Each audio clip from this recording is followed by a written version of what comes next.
चलो ये क्वेश्चन देखते हैं। Disc of mass 1 kg and radius r is free to rotate about a horizontal axis passing through its centre and perpendicular to the plane of disc. A body of same mass as that of disk is fixed at the highest point of the disk. Now system is released. When the body comes to the lowest point, its angular speed will be this 4 into root x upon 3r. तो x कितना है? तो angular speed at lowest point निकालनी है. अपने पास एक disc है, right? एक डिस्क है ऐसी हॉरिजेंटल एक्सिस, मान लो ये ऐसा एक्सिस है perpendicular to the plane of the disc, right? ऐसा एक्सिस है. About this it is free to rotate, right? But rotate नहीं कर रही है अभी, राइट? इसके ऊपर एक जितना डिस्क का मास है उतने ही मास का एक ऑब्जेक्ट रखा है. इस ऑब्जेक्ट का डायमेंशन नहीं लिया है, हम पॉइंट मास पकड़ के चलते हैं. यहां पे रखा है, राइट? हाईएस्ट पोजीशन पे.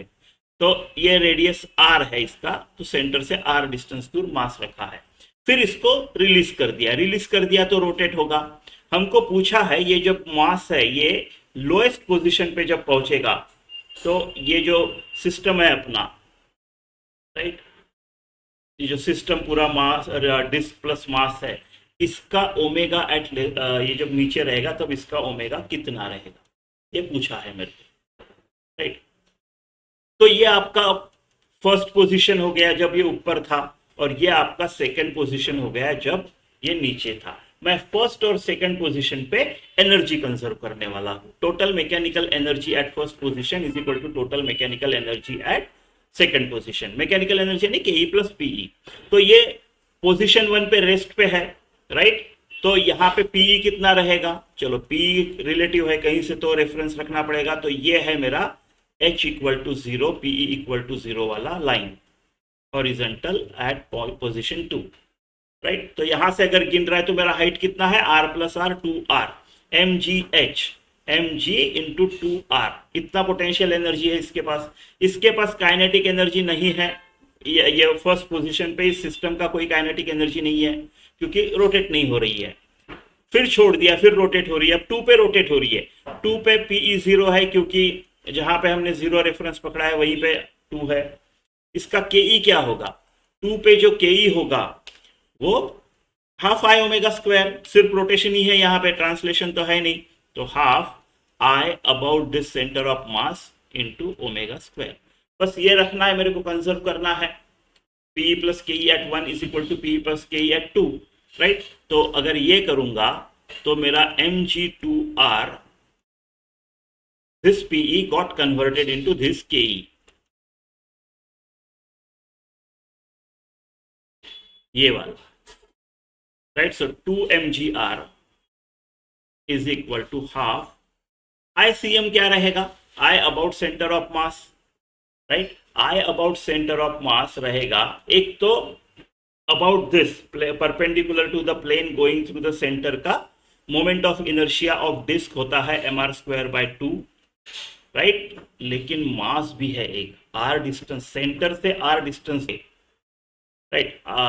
इतना दूर mr² प्लस mr², राइट?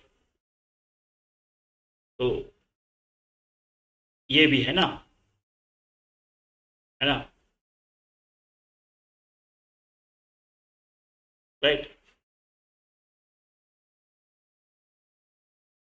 तो एक और आधा डेढ़ 3/2 mr², ये हो गया आपका ये. So half 3/2 mr², right, into omega square.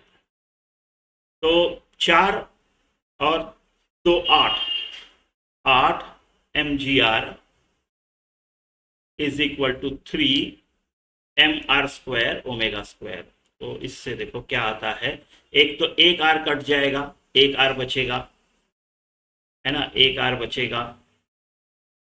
फिर एम भी कट रहा है तो आपका 8gr, आर गया ना यहाँ का, आपका 8g is equal to 3r omega square. तो आपका ओमेगा स्क्वायर आया 8g/3r, और आपका ओमेगा जो आएगा वो आएगा रूट ऑफ 8g/3r.